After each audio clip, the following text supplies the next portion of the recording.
Hola, ¿cómo están? Buenas noches. Mi nombre es Franklin Alarcón, soy estudiante de la carrera de Derecho. Presento este video para cumplir lo determinado por la asignatura de Sociología Jurídica en el taller número 4. Para poder empezar, hago referencia al tema que he escogido, que es la exclusión por discapacidad, la cual hace referencia a que la discapacidad y la exclusión social son dos categorías de análisis aparentemente muy relacionadas, en las cuales están inmersas, por un lado, las personas con deficiencias en problemas de salud y por otro lado aquellos sectores que por múltiples impedimentos, ya sea de índole social, política y económica, no pueden acceder a sus necesidades más básicas o acceder a una ciudadanía social plena. Las personas con discapacidad, en la mayoría de los casos por su limitación física, mental o sensorial y por las barreras que la misma sociedad les impone, presentan altos grados de exclusión social, toda vez que presentan poco acceso al empleo, a la educación, a accesibilidad a sitios públicos sin ser discriminados, y entre otras ventajas sociales que este grupo mantiene. En la mayoría de los casos a estos ciudadanos se les condiciona y se les restringe la participación social, imponiéndoles barreras sociales, culturales y físicas para la realización de muchas de sus actividades, pues las personas con discapacidad son excluidas de manera social y se han presentado varios problemas estructurales que les han condicionado históricamente. A ello se le suma también que las etiquetas, las estigmatizaciones que los han marcado de por vida por el solo hecho de ser diferentes y colocados en una posición de inferioridad, lo que conduce a tratarlos como personas incapaces de valerse por sí mismos, potenciarse y desarrollarse de manera adecuada. La exclusión social de las personas con discapacidad tiene su origen multidimensional y multicausal, pues la discriminación hacia la discapacidad es una de las principales causas que emplea la sociedad para marginar o segregar a este segmento de la población, que se verá influenciado por el contexto y la propia idiosincrasia de sus habitantes, por el grado de sensibilidad e igualdad que exista hacia la diversidad o por el tipo de acciones que se promuevan para que se respeten los derechos humanos. Hoy en día, este grupo social cuenta ya con varios derechos y protección del Estado, pues en el Ecuador las personas con discapacidad y sus familias están amparadas por normativas nacionales e internacionales, como la Constitución del 2008 lo establece, la Ley Orgánica de Discapacidades que fue emitida en el 2012 y su reglamento, la Convención sobre los Derechos de las Personas con Discapacidad, emitido en la ONU en el 2006, etcétera, etcétera. Pero volvamos a la Ley Orgánica de Discapacidades que fue aprobada en el año 2012. Esto que se dio en base a un trabajo coordinado entre la Vicepresidencia de la República con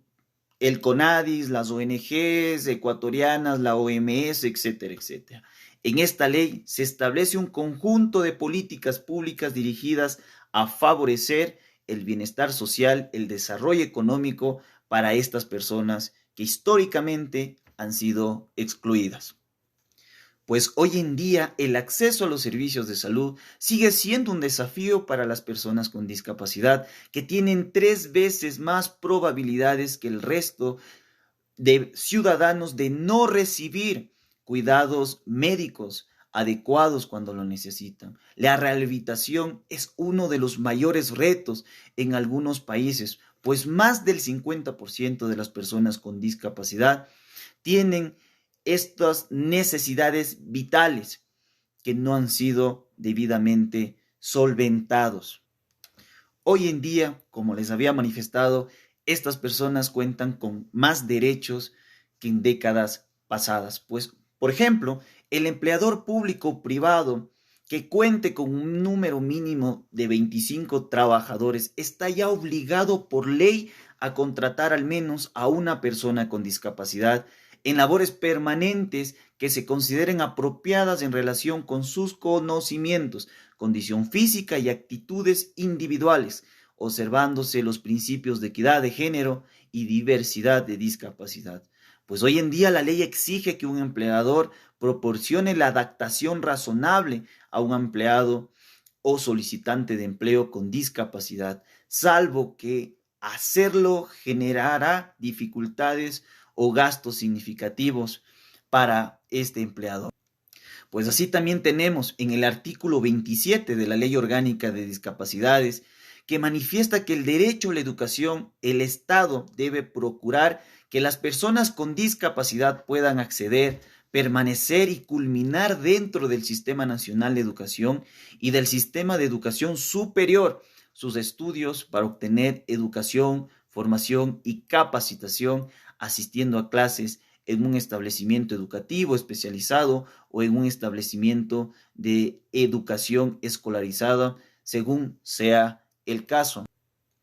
Puesto que el Estado, a través de sus diferentes organismos y entidades, deberá de reconocer y garantizar a las personas con discapacidad en el pleno ejercicio de sus derechos establecidos en la Constitución de la República, los tratados internacionales y la ley, y su aplicación directa por parte de los funcionarios públicos, administrativos o judiciales de oficio, a petición de la parte, así como también por parte de las personas naturales, jurídicas o privadas.